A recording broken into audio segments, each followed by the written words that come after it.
इस योग की दूसरी मुख्य विशेषता ये है कि इसमें विशेष साधनों या उपकरणों तथा सहयोगियों की आवश्यकता नहीं होती है। इसमें अकेले रहकर इसको एकांत स्थान पर किसी एकांत कमरे में रहकर इसको किया जा सकता है, इसका अभ्यास किया जा सकता है और इसके लिए अधिक इक्विपमेंट या कोई एक्सपेंसिव इक्विपमेंट्स की भी आवश्यकता नहीं है। तो ये कम खर्चीला, इसलिए ये कम खर्चीला भी है और सभी के लिए उपयुक्त भी है, सभी को ये सूट भी करता है। इसलिए ये इसमें ये प्रमुख विशेषता है। योग के जो अभ्यास हैं, चाहे वो सैद्धांतिक हो चाहे व्यवहारिक हो, सभी को वो सिद्धांतों के अनुसार यदि अभ्यास करेंगे तो निश्चित रूप से आप उसका लाभ ले सकते हैं। तो इसकी ये प्रमुख विशेषता है। इसके अभ्यास सरल तथा शरीर के सभी अंगों को व्यायाम, विशेष रूप से अंदर के अंगों की शुद्धि करके तथा शारीरिक एवं मानसिक तनाव दूर करके मन को शांति एवं स्थिरता प्रदान करने वाले होते हैं। ऐसी कोई भी व्यायाम पद्धति नहीं है जिसमें ये सारे गुण हो, क्योंकि इस योग अभ्यासों में, इन योग अभ्यासों के माध्यम से हम सभी अंगों को व्यायाम देते हैं। विशेष रूप से अंदर के अंगों की भी सफाई करके उनको भी सुदृढ़ बनाते हैं और मानसिक तनाव दूर करने के लिए, मन को शांति करने के लिए, स्थिरता प्रदान करने के लिए प्राणायाम और ध्यान का अभ्यास भी हम करके इससे लाभ प्राप्त कर सकते हैं। तो इसलिए इसका एक होलिस्टिक अप्रोच हम कह सकते हैं कि holistic approach for holistic health, संपूर्ण स्वास्थ्य के लिए हम सब तरीके से इससे लाभ प्राप्त कर सकते हैं।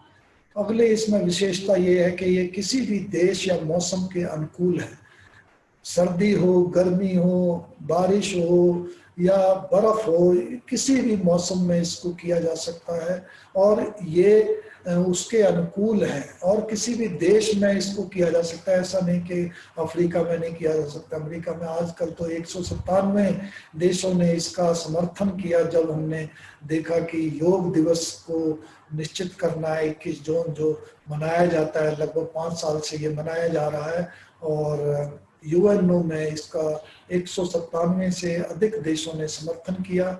इसका अर्थ ये है कि ये लगभग 200 देशों में तो ये इसका अभ्यास करता ही है, इसको मानते हैं, इसके लाभ को मानते हैं और इसका फायदा भी उठा रहे हैं लोग। और अगली विशेषता यह है कि इन अभ्यासों में शक्ति का व्यय कम तथा लाभ ज्यादा प्राप्त होता है। आप अन्य व्यायाम पद्धतियां देखेंगे, उसमें एनर्जी, उसमें ऊर्जा अधिक लगती है और लाभ कम प्राप्त होता है। लाभ होता जरूर है लेकिन कम प्राप्त होता है। इसमें कम से कम एनर्जी लगती है, कम से कम ऊर्जा लगानी पड़ती है और अधिक से अधिक हम इससे लाभ प्राप्त कर सकते हैं और इस प्रकार ये इसमें खास विशेषता है। और इसका दूसरी जो विशेषता है, इस ये अभ्यास रोगों से बचाव एवं कई रोगों पर नियंत्रण कर पूर्ण स्वास्थ्य प्रदान करने में भी सहायक होते हैं।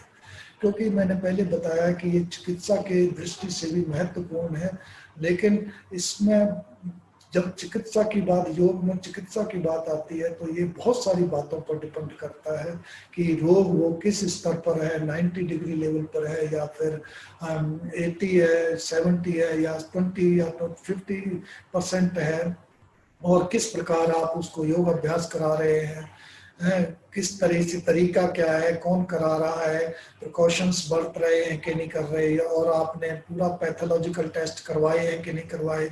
तो इस लेवल को देखकर ही हम ये कह सकते हैं कि इससे 10%, 20%, 50%, 100% लाभ होगा।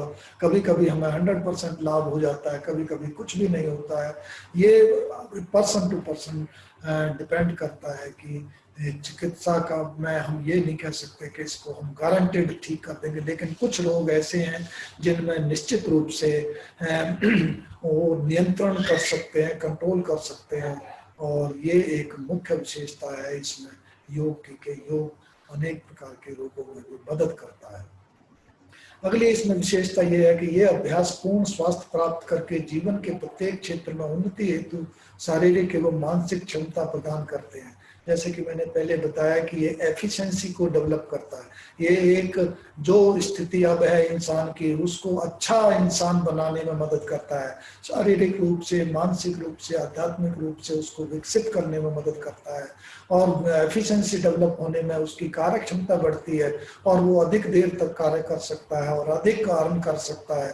तो इस प्रकार इसमें एक खास विशेषता है कि ये तो निश्चित है कि यदि योग अभ्यास कोई व्यक्ति करता है, नियमित करता है, श्रद्धा विश्वास के साथ करता है, एक योग निर्देशक की देख रेख में करता है, तो वो इस प्रकार अपने आप को शारीरिक और मानसिक रूप से विकसित कर सकता है। योग जो हमने अभी पहले, इसके पहले जो हमने विशेषताओं से पहले जो हमने कुछ बातें कही कि ये इसमें गलत धारणाएं लोगों में बनी हुई हैं कि योग जो है केवल स्त्रियों के लिए है या पुरुषों के लिए है या बच्चों के लिए है या विशेष आयु वर्ग के लिए है, या हम ये कह दें कि बहुत सारी चीजें जो हमने ऊपर बताई हैं, भ्रांतियां बताई हैं, उनका जो स्रोत है वो ये हो सकते हैं कि ये किस पर आधारित होते हैं। जैसे कही सुनी बात, काल्पनिक बात, मनगढ़ंत बातें जो लोगों में हो जाती हैं, तो उसके आधार पर लोगों के मन में योग के बारे में गलत धारणाएं बन जाती हैं और ऊपरी दिखावा या बाह्य आडंबर जो होते हैं उनको दिखाकर, जैसे 2-4 आसन सीख लिए और उसके बारे में बहुत कुछ कह देना कि अरे मैं ये कर दूंगा, मैं वो कर दूंगा, तो ये जो दिखावा है, बाह्य आडंबर है, ये इसमें योग में नहीं है। योग एक साधना पद्धति है जिसको आप शारीरिक, मानसिक, आध्यात्मिक लाभ हेतु सिंसियरली अपने आप कर सकते हैं। उसमें दिखावा या आडंबर नहीं होना चाहिए। और सीमित परिभाषाएं हैं इसमें, जो लिमिटेड परिभाषाएं बताई, क्योंकि योग एक बहुत बड़ा विषय है। उसमें किसी एक परिभाषा के आधार पर ये नहीं कह सकते कि योग से इतना ही लाभ होता है या योग ये ही है। योग को हम कर्म सुकौशलम ही कह सकते हैं, योग चित्तवृत्ति ही निरोध ही है। तो इसमें बहुत सारी होलिस्टिक अप्रोच को साथ में लेके चलेंगे, सभी परिभाषाओं को एक साथ में देखेंगे, तभी हम जान पाएंगे कि उनका अध्ययन करने के बाद योग वास्तव में है क्या।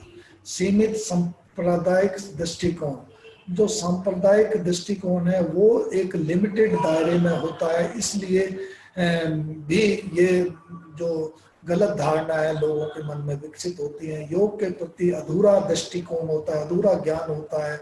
योग के विषय में साध्य साधन विवेक का अभाव होता है। साधन क्या है, साध्य क्या है, योग का लक्ष्य क्या है, योग के साधन कौन कौन से हैं, किन किन के लिए किस किस तरीके से किया जाना चाहिए, इनमें पूरा तरह से उनका अध्ययन नहीं होता है, पूरी जानकारी नहीं होती है।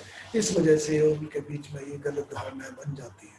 योग का अंगांगी भाव के प्रति अज्ञान, योग के जैसे अंग हैं और उसके भी प्रत्यंग हैं, उनके जैसे हम मान के चलते हैं कि हठ योग में आसन, प्राणायाम, मुद्रा, बंद और ध्यान, आहार, ये सभी जो है ये मुख्य रूप से 5-6 अंग बताए गए हैं। इसके भी फिर आगे छोटे छोटे अंग, इनको जो बैठ कर करने वाले आसन, खड़े होकर करने वाले आसन, तो इस तरह से प्राणायाम के भी कई प्रकार हैं, उनके भी कई अंग हैं।